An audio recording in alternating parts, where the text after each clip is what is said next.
Hey, what's going on, everybody? Today is November 30th. You're listening and watching the Daily AI Show live. So you'll have to forgive us. We're bringing on trying a new thing with our flash screen at the beginning, so it looks right when we start the LinkedIn show every day, and when you watch the replays, it looks right. So apologize there as we sort of figure some new stuff out here in StreamYard. Always something fun. All right. Today we got June Mead, we got Beth, Andy, Aaron. I'm Brian. We'll see if anybody else pops in here. But today is November 30th. Now, I've already said that at the beginning, but why is that relevant? Well, because 1 year ago today, ChatGPT was announced. And I actually have something really cool to kind of kick this off. If you guys are cool with it, I want to share my screen because what I did was use the Wayback Machine. If you don't know what the Wayback Machine is, it's an amazing website that will allow you to look at a lot of different websites back in the past. So you can look at a grab or not even a screenshot, but actually a working website for any website in the past. This is great when you have companies who are like, we never did that. And you're like, I bet you did. And then you can go back and look at their website from 30 days earlier. And you're like, yeah, you did. You did say that. So it's a truth seeker for sure. It keeps people honest. I've also used it for like my past businesses and stuff when I wanted to look back at what we had to compare and contrast and things like that. So I use that for OpenAI because I wanted to see what the evolution was. I mean, 1 year ago, ChatGPT was announced, and I'll show you exactly when that happened on the website, which is pretty cool. And then what I want the majority of the show is obviously to be talking about all the things about ChatGPT and what it can do today and where the concerns on the ethical side of things and the privacy side of things and all of that. But I thought what would be great is to just sort of do a quick way back. Kind of like Wayne's World for all of us old enough to do. And so like, let's take a step back now. And you have to definitely be old enough to know what the hell that is. We'll I think our audience is back in time. With it. I'm assuming our audience is old enough to know Wayne's World, so I'm going with it. If we have any 20-year-olds on here, I apologize. All right. So I wanted to start here because this is the song that instantly went in my head. So let's just take a quick listen to get us in the mood. Silence. No audio. Oh man, I didn't do the share with the. Come on, rookie mistake. Rookie. Pay no attention to the man behind the curtain. Oh, it does say it's sharing tab. Oh, because you have to do a tab. All right, it ruined it for me. Oh. Here. Well, let's try one more time, guys. You should be able to hear it this time.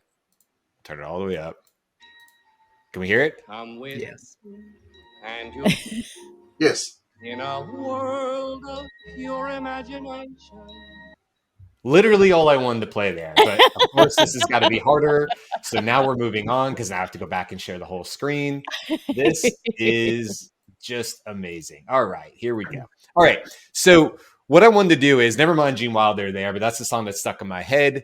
Let's take a step back. And where are we going to take a step back to? Well, we're going all the way back to December 11th, 2015, when we introduced OpenAI. And what I find is really interesting here, I'll do the whole screen on this. Oh, wow. So you can see it a little bit.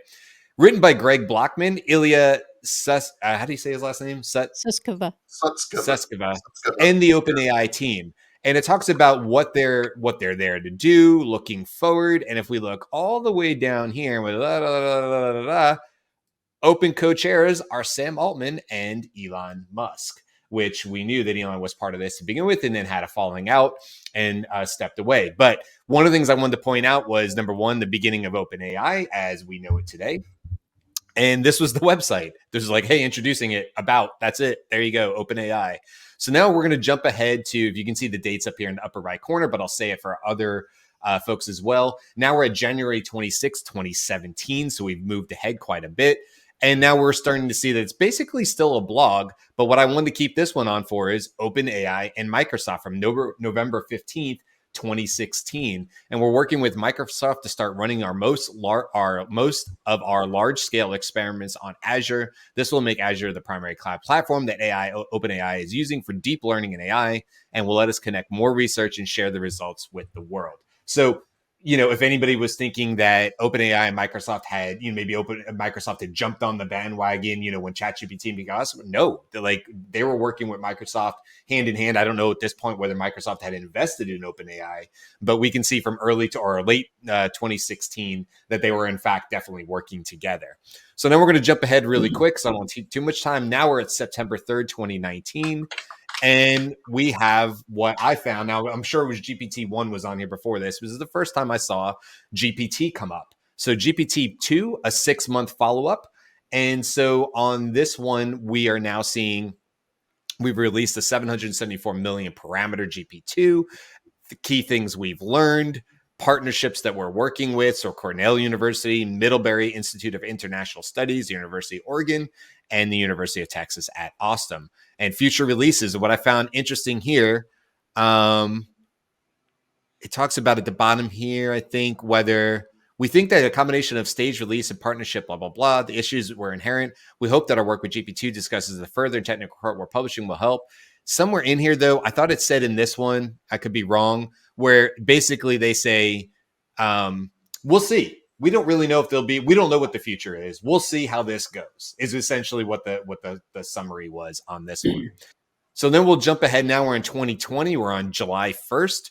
And we can see that we have our first sort of talks about Image GPT, not called DALL-E at this point. Don't know if Image GPT was the predecessor to DALL-E, but this is the first time you're starting to see it. We're also starting to see stuff about OpenAI APIs. And if we go down, we can start to see that you can now, not on this one from July of 2020, but you're going to see pretty quickly that now you can start paying for OpenAI API access. So this is what's on the website at this point, Image GPT, something called Jukebox, some other stuff they have on there that was from previous ones. Moving on. Now we're in May 31st of 2021. We're still talking about most of the same stuff, but now we have DALL-E has shown up on here for the first time, or at least not in the first day, obviously, but this is the first time I've seen it when I was going through. Something called Clip and some other things as well. Image GPT still being on there. Image GPT, discovering enticing paths. So we're moving ahead here. Now we're in May 31st. Now they put out this article talking about GPT-2. I think it is GPT-3, excuse me. We find that GPT-3 can generate samples of news articles which human evaluators have difficulty distinguishing from articles written by humans. We discussed the broader societal impacts of this finding and of GPT in general. So this was something put out by Cornell University, but it was actually from the website. So them talking about GPT-3. So now we're getting much closer to what ChatGPT was built off of. And now if we get into, now we're at November 29th. So we're 366 days ago. And so if we notice from the site, obviously the big thing they're talking about is that you have DALL-E. And you have access to it at this point. You got access in September of last year for those that are following. I remember playing with my daughter with DALL-E, bringing the computer to her and going, check this out, Sophia. And she was 12, right, at the time or whatever. And we played around and she was instantly better than I was at using DALL-E. Her imagination was much more open and she came up with some really, really cool stuff. So then at the bottom here, we see featuring DALL-E 2, right, and everything else. So let's go one day forward. And now we're on November 20th. Excuse me, this is still November 29th. Now we're on November 30th. And at 11 or 10 o'clock at night, so there's 7 snapshots from this day, a Wayback Machine snapshots for this day. Not at 7 a.m., not at 12 p.m., not at 2 p.m. At like 10 p.m., in the bottom left corner of featured shows up ChatGPT. And that's it. It's not the main thing on the website. And as we know, the ChatGPT was kind of caught him off guard. And so now if we jump forward a little bit, we have, if you go introducing ChatGPT, optimizing language dialogue, and it's basically like, hey, you can try this for free. And that's it. Here you go. You can try it for free. And a lot of us did. And so now if we jump all the way through into January 1st, you can see that now of 2023 of this year, introducing ChatGPT research release, try it and learn more. And it's still not really getting like top billing or anything like that on the website. Obviously, OpenAI has other things going on that they're releasing at all times. But if we jump over here to Wikipedia, what I thought was really interesting, just sort of wrap this up and get the rest of this conversation going, is somewhere in here. I don't want to do. Okay, here you go. So This is November 30th. By December 4th, 5 days later, ChatGPT had 1 million users. In January, it reached over 100 million users, making it the fastest growing consumer application to date. Just think about that growth. I mean, we all went through it just only a year ago. It's not like it's that hard to remember it, but I just think this is a great place to kick off the rest of this conversation. I've already taken up a lot of time, but I thought this would be really interesting just to kind of, and where did we go? There we are. Just to kind of set the stage for the rest of the conversation, which is that number one, GPT, what ChatGPT is built off, has been around for quite some time. And that what's really interesting, and we kind of know from this, is that OpenAI was, we always know like Google was thrown off and they had their whole famous code red and internal memos and stuff about ChatGPT in this year. But what's interesting is OpenAI, from what I remember, they released ChatGPT because they were shocked that earlier in the year nobody had built something like it. They thought for sure their API audience, their developers, would have built something, and they thought, "Hey, we'll build it. We'll go ahead and throw out a ChatGPT." But it appears, and when you look at the website, they did not see what was coming. And so now here we are a year later. So I want to throw that off to you guys. What do you think about that? Did you like my Gene Wilder? And now we're back. Cool. Oh yeah, we're back. Fantastic presentation. Right. Excellent. That was a lot of prep. Thank you. So I went back on my personal Wayback Machine, which is the Gmail that I never delete. And on December 10th, 2022, I write to a friend. All right, so I'm playing with the new OpenAI chatbot, ChatGPT, which has generated a bunch of buzz and stories this week. And oh my God, it's so helpful. This is just in research phase, and I'm sure it's in development for customer service conversations. But one of the maybe new skills included is dialogue, and it remembers what you've previously discussed and can use that for context when you ask for something else, right? This is me just like my mind totally blown by this. Yeah. And I've just had the best conversation in my life about an idea for a series of workshops. It wrote emails, marketing marketing blurbs, and wow. That's awesome. So I love that. I have to go back and look at when I first got ChatGPT. I think I actually found Midjourney first, and that then sort of made me start looking around. But I remembered that in the dim dark past of of history, that I'd actually used an AI copywriting tool previous to that. So there was a product. It's still in existence. I think the original website was called Conversion AI, and they used to call it Jarvis after Jarvis, the Marvel comics. And then apparently Marvel reached out and said, "Hey guys, you can't use that." So they changed the name to Jasper. And so back in April the 30th, 2021, I actually had an account with this, and they were using OpenAI's API. So they were, you could write content like copywriting stuff. That was what it was primarily designed for. And then they were basically buying API credits and then adding a margin on them and then selling it to the public. And it was pretty cool at the time, but I never stuck around with it. But I'd forgotten about that completely. So I'll have to go and look at when I got ChatGPT. But yeah, I mean, a year, it's just been an amazing year. Can't imagine what next year is going to be like. I want to just look at the November 30th date as the time when this increasingly large language model. It's funny to see back early that it had under a billion parameters. Yeah. And now we're in the trillions. But it was not when this new intelligence was born. It was just when it learned to speak to us naturally. Right. So we're celebrating the sort of the anniversary of when we got to talk to this new AI. And the other remarkable thing about this whole year has been that, AI researchers, they might have accomplished these kinds of things in a single, situation. But what OpenAI was able to do remarkably was to deliver it to millions and millions of simultaneous users. So the operational infrastructure to deliver that and make ChatGPT available to everyone in the world, that just probably didn't present itself as an idea to any other AI startup, right? They were thinking about maybe providing a narrow application, not a general intelligence, but a narrow application to a few Right. people. We would have found it fascinating to read in Scientific American about how AI was working inside this little laboratory. But what exploded on the scene was the creation of, and it still astounds me that these models can be replicated in parallel architectures at the level where every one's of tens of millions of simultaneous users can be interacting with it as if it's the only person who's talking to it. That's really, really amazing. So happy birthday, and or happy language acquisition day. Yeah, right. Well, they survived what happened 2 or 3 weeks ago. That's almost more impressive in some respects. Yeah, right. Mm. Yeah. I mean, When you had some board members saying basically maybe the whole point of this is to blow it up. Yeah.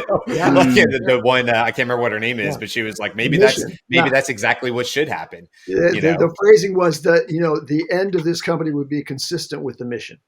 Yeah, that was the end. And I want to talk about that too, because like that kind of comes into the larger conversation about ethics and safety and all that, which I definitely want to cover, because I don't want this to be a fanboy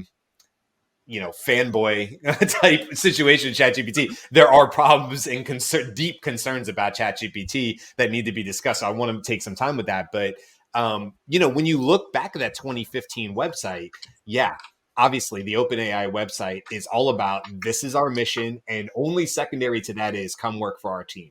We'd love for you to be part of our team. And when you look back, I shared with you guys a couple of snapshots, but I looked at many others along the way to see what was showing up. And that is a consistent message is, this is our charter. First and foremost, only thing on the website. This is our charter. This is our charter. Yada, yada, yada, yada. And so when you look at, I didn't go and see, but as OpenAI went from a nonprofit umbrella over the top of a for-profit and the things that happened there, I'm not sure where the timeline is on that. And then what happened just a few weeks ago in terms of Sam Altman being ousted and then brought back and everything that went through there. It is interesting. And I think Amanda Brockman, AI education AI. Shoot, I'm going to get that wrong. I'm going to get that right before the end of this so I can quote her correctly. But I just watched a LinkedIn post from her.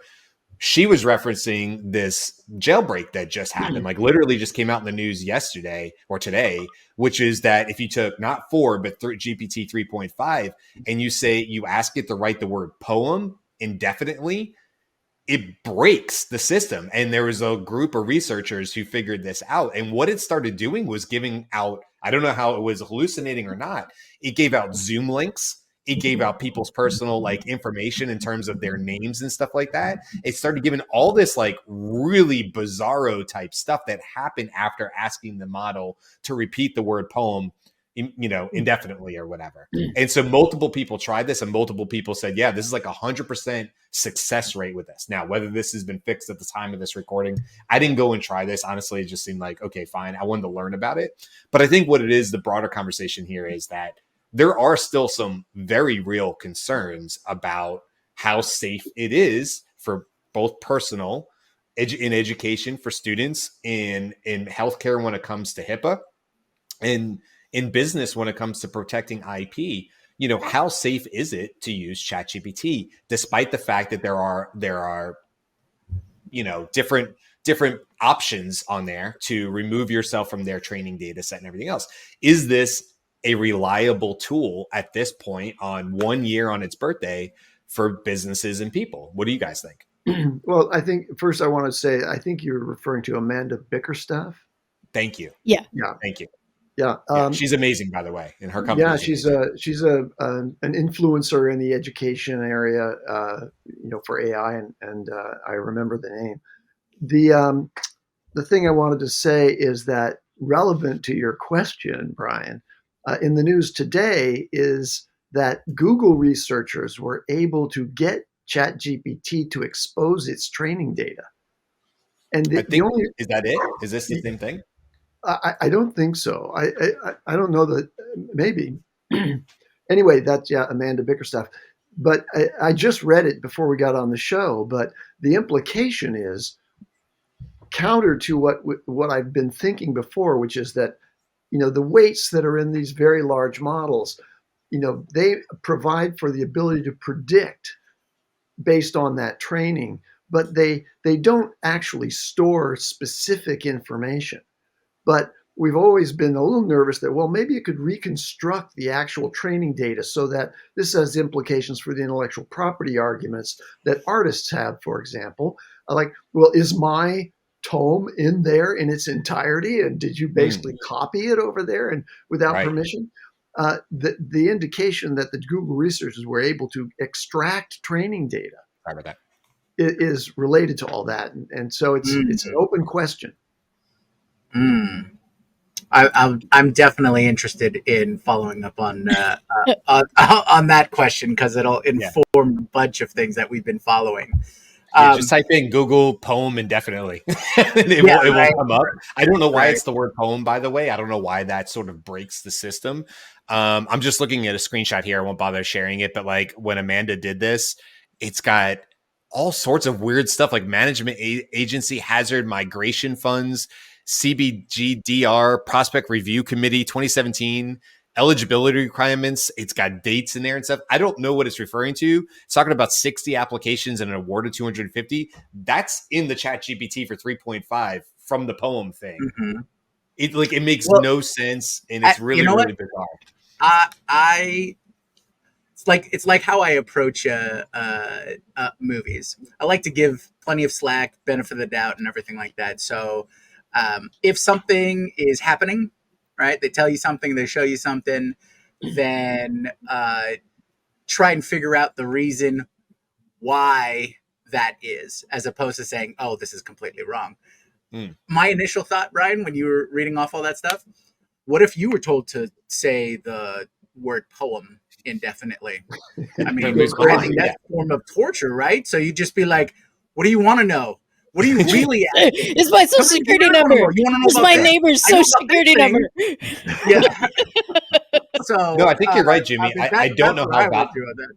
I don't know if it could be completely gibberish. I don't know. I think obviously anybody out there listening to this or is interested, there was not just like what Amanda is referring to a research study in a group that I guess this is what they do. They try to find the vulnerabilities of either LLMs or maybe specifically ChatGPT. I'm not sure on that one, or GPT-4.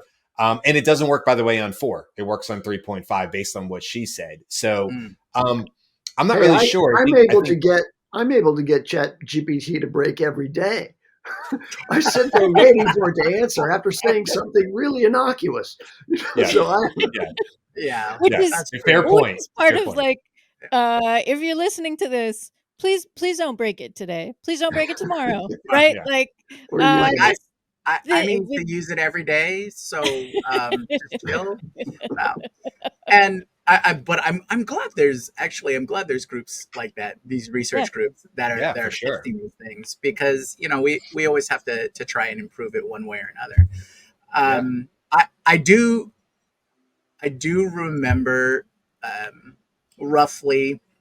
There's just been so many changes, but I do remember roughly why I started looking at OpenAI and ChatGPT. Is at the time I was trying to build a package of automations, right? Just using RPAs and things like that, so that I could fully automate social media, fully automate marketing campaigns, and just put all of these elements together so I can just press a button. It's like, okay, run with it, see what happens. And then, of course, ChatGPT comes out, and I'm like, okay. And I'm like, okay, this is a content generator. Definitely can make 1,800 articles, those things. But I realized that as I was learning more, and then I learned about the exchange of what people were talking about, and bringing in all this knowledge, and things were just coming out so fast. Like, there are 100 new AI-based companies like every week, starting off. And then I was just like, oh, I guess I missed the boat. that is no longer a easily viable product for me. So because the next week or next couple of weeks, all of the components that I was going to put together could be solved by a couple of AI services, and I was just like, oh, Yeah. all right, well, I guess this solves this for me. But yeah, so right off the bat, AI totally destroyed my product, and I'm kidding. Yeah. But I, yeah, that was my first experience. Oh, okay, it broke the thing the idea that I was working on. yeah, But you know, You I and a think million other people. something you got to think about also is, okay, it's been out for a year. It is going to make it already has, but it's going to make massive impact on, like, if we just look at Google alone, we've offline we've had this conversation about how building something like ChatGPT or Bard into the Google search engine is going to completely change it. And Google for many years has been this monolithically successful, mega rich company that has completely dominated the marketing world. And Google, it's become a term in the dictionary. ChatGPT and Bard and the equivalents of it are quite literally potentially going to destroy that model, because we've all had that experience in the past where we've tried to find something with a Google search and it didn't work. And I remember one myself, I think I mentioned to you guys ages ago, I was trying to find the difference between a couple of different motherboards because I was trying to upgrade my computer. 10 Google searches later, I was no clearer. And I went, I wonder if ChatGPT can do that. And I said, can you explain to me the difference between these two? And it just spat the answer out like that. And I went, holy shit, that is a game changer. When you start to use a tool like that, and particularly now that we can talk to it on our phones, that is going to devastate Google's ad business unless they come up. I mean, I've got Bard obviously, but unless they come up with a way to adapt to it, that it's a huge impact on the world, far beyond the obvious. I agree with that, Aaron. I think, it's interesting that you say that. I just had this realization, I think yesterday, the day before. I was using Google for typical Google search stuff. And you know what occurred to me? Probably the last 4 or 5 times I've used it, and definitely in Thanksgiving, because I was asking about Thanksgiving recipes. I am not a cook, so I have to look everything up if I have to cook anything. I don't belong in the kitchen at all. So everything has to be carefully orchestrated if I'm going to be measuring anything out. You know what I realized, though? I have been using the SG, meaning the search generative experience, the top part of Google, way more. Way more. It's so natural, and that transition from looking at page rankings and then going to a page versus just getting the answer in the top block of the SGE. I was like, oh, I use this a lot. Obviously Google wants me to, but it's really interesting you say that, Aaron. And this is also a larger point about how quickly as humans we adapt to new technology, and how quickly, 1 year, right? But it's been a bizarro year. How quickly we will integrate new technologies into our everyday life and quickly forget when we didn't have it before. The Louis C.K., the comedian, he had a funny thing about this years and years ago. I think he was on Conan or something like that. And it's kind of this idea of being on an airplane and the Wi-Fi goes out for a second and people lose their mind. And he's like, do you guys not remember what flying used to be like? And it made me laugh because I used to fly for free because my dad worked for the airlines. And so I was always on airplanes growing up. And in the 80s, I was always behind some person who was chain smoking from New York to LA for the entire flight.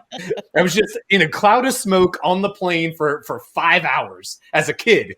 And then you think about where it is today. So I apply that kind of mentality to something like this, and I go, okay, you're right. How quickly we are all using these tools. So maybe in these last couple of minutes, this is a great place to look forward now. First question I have for you guys is open to everybody. Will we see the same pace of advancement in terms of ChatGPT on November 30th of next year when we do our whatever show that is, let's call it 200 and something show at that point? Will it be faster or will it be slower? What do you guys think? It'll be Faster. Faster, I think. All of you? All I of you want say to faster? Okay. I want to look forward by mentioning something that you said in back. So in one of your, I don't know what year it was, but it was the relationship between Microsoft and OpenAI established. 2016. Yeah.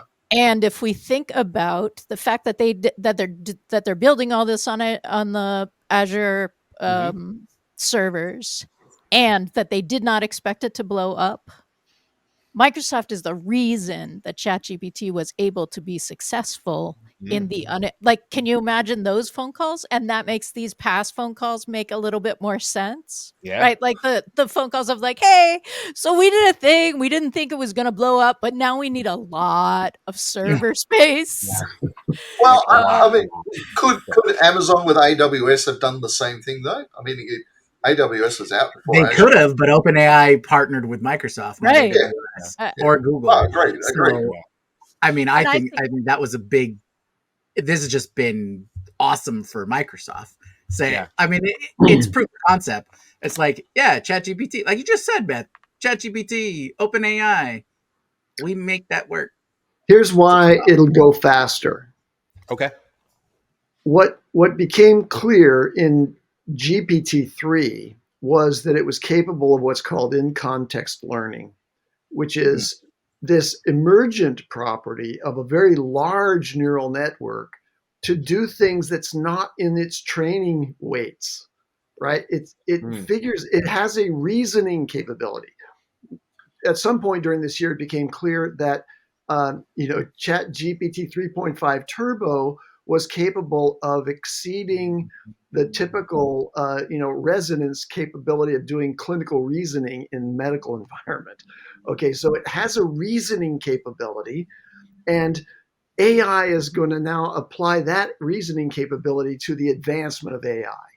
And the other scaling issue is that the recap of history that you did so beautifully, Brian, about OpenAI was a small cadre of researchers locked away and toiling in some labs.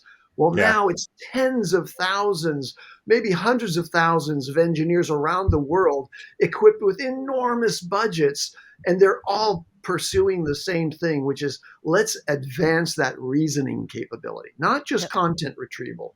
We quibble about the idea that these large language models have training data that might be extractable and therefore expose content that was used in its training.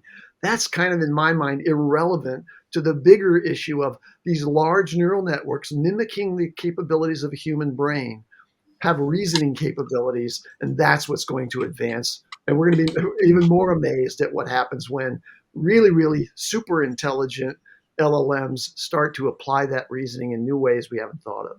And that's a great nod to tomorrow's show, by the way. We'll just a quick point to tomorrow. We're going to be talking about QStar and what might turn out to be, maybe not, this next advancement. When Sam sat on the stage and said, I've had the opportunity to sit through 4 big aha moments. That's not what he said. I'm paraphrasing, right? But these big moments. And he said the most recent of which only happened 2 to 3 weeks ago at the time he was sitting on this stage. And people are speculating whether he was sitting in the room at the time that somebody said, hey, we have this model or this ability now to solve elementary level math where we were never able to do this before, and what that means. So that's going to be tomorrow, but that's maybe a great place to kind of like, we're 3 minutes over. So like last 3-4 minutes here, as we usually do, we wrap up around 35 minutes. I don't know why I keep saying we're over. It's a 35-minute show. Because you know why? Because if we call it a 35-minute show, it'll become a 40-minute show. So that's why we have to keep saying we're over to keep us honest. But here's my question to you guys to wrap it up. 1 year from now, when you log into ChatGPT specifically, not just OpenAI or maybe other things I have, when you log into ChatGPT, what will you be able to do? Is it video? Is it better images? Is it all the above? Is it some sort of next level step towards agents from where we are with custom GPTs? What do you guys think it looks like when you log in? Video, voice, much better graphics, like agents. I think most of that stuff that we currently are experimenting with is going to go nuts. I am going to put my wish list that I hope this is what happens. I want it to greet me and say, hey, so just checking, we had conversations yesterday and there were some things that you were going to go think about or work on. Are we starting from there, or do you have something new? right? Like I want it Love to that. be able to engage with time with me. Mm, Sort of a love proactive that. That's conversation possible. rather That's than a possible reactive. now. I've seen that in a number of things, including, for example, Mr. Reindeer, which is a GPT. So I, I think it's going to be largely around reasoning and agency, and they're related because in order to act on a general objective, Sure. the reasoning has to be there to say, okay, and maybe it'll think out loud, as we know we can add to a prompt. Hey, provide your reasoning and what you're thinking about as you go through these step by step. That's a really great prompting trick that I think the general public doesn't really know much about, but you can actually ask it to tell you what it's thinking or what its conclusions are as it makes these step-by-step arrangements. To get to agency, it's got to be able to make logical judgments about what are reasonable ways to get to the objective. So it's going to be very, very proficient agency. Yeah. I would say, like Beth, wish list is I don't want to log in. I want to have my access. Someone's going to build the OS version, right? It's going to run on my ecosystem. And just like how you can AirPlay or move your what's on your desktop to your phone to your TV screen, this could be an Apple thing or whatnot, but I want to see my agent and it just be there, and it wakes up when I ask it to, and I don't have to log in or type anything ever again. So It's nice unlike that the it'll be pin proactive. that you have to wear or the necklace you Yeah. have to wear, in Yeah. the year, AI will be wearing you. You are the accessory. Good You are- morning, Junmi. For me, And, The you know, look, television says good morning. What? hey, we've already got Alexa and Siri and Google Assistant and stuff like that. You just need to combine the two and just have it live on my and this could just be a piece of software. I mean, Netflix was able to do it. Just have a piece of software on all of my equipment that and it's all interconnected, and I'm running local versions, so there's less Junmi, based on what I see on your watch, you haven't voided yet this morning. Please go down to the bathroom. wow. Hey, Well, guys, I just thought of something. What's the chances within a year that Microsoft is going to release a device similar to the Google Home or the is it the Echo or whatever from Amazon, where it'll Yeah. be you just talk to it, but it'll be a much more conversational kind of thing. I think for that sure. could be an interesting possibility. For sure. I also think, I mean, this show was obviously about ChatGPT, and that we talked a little bit about other competitors, but for sure, your echoes of next year, cannot imagine that they don't have a very capable and as powerful as like a GPT-4 in these devices at your home. I'll also be curious. I mean, it's not without, excuse me, it's not without, it wouldn't be crazy to think that OpenAI doesn't get into some sort of wearables. They might just go through Microsoft to do that, but they may also decide to be Apple and release their own, not just software, but also release their own devices and things. I mean, it's not outside the realm Speaking of of possibility. Apple, they have the biggest war chest of all. Yes. Yeah, I mean, listen. So, and they're, And and again, they're- Apple is definitely going to decide to be Apple and probably have something in the next year that we're all 2024. talking about. Yeah. In the next 365 days. I will say, because I didn't add mine to it, I agree with pretty much all of you on this. Aaron, the video, all of that, better. All the stuff we can see today, I think integrated very easily, more powerful models. The one thing, it's sort of a wish list, but I think it's really close, is a built-in search bar for looking through my past previous history. There are file hierarchy yes. I just need OpenAI to build this into the damn software. Like I have 500 plus previous things. I cannot remember what I talked about. And it would be great, Beth. I love your wish list idea of, hey, did you remember? Like your Google will come up and say, like, remember this thing from 4 days ago? I would just like to be able to search it so I can remember what the hell I used this for, so I don't have to start all over again the next time I go to do a search. So that's where I'm at it. Either way, whatever it is, the next year promises to be very, very exciting when it comes to ChatGPT and all the ripple effects that come out from all the other sides of it with all the other products. So I can't wait to be talking about this. And Skynet could actually launch and destroy the world. Just there's always that. we will be there day by day to watch through year 2. We Yeah. will. There you go. Yeah. 100%. And I think, like from Top Gear, Jeremy Clarkson. And well, on that Okay. disappointing note, that's all we have for today. All right, guys, we'll end it there. Come back. We went over on this one. This is a fun topic, though. We'll see you tomorrow. Come back to learn about Q-Star. Q-Star. I have to do that. Whoa, whoa, whoa, I'm sorry. whoa. It's the Spaceballs in me. I got to do that. Right. Q-Star. See you guys. Aloha. Bye.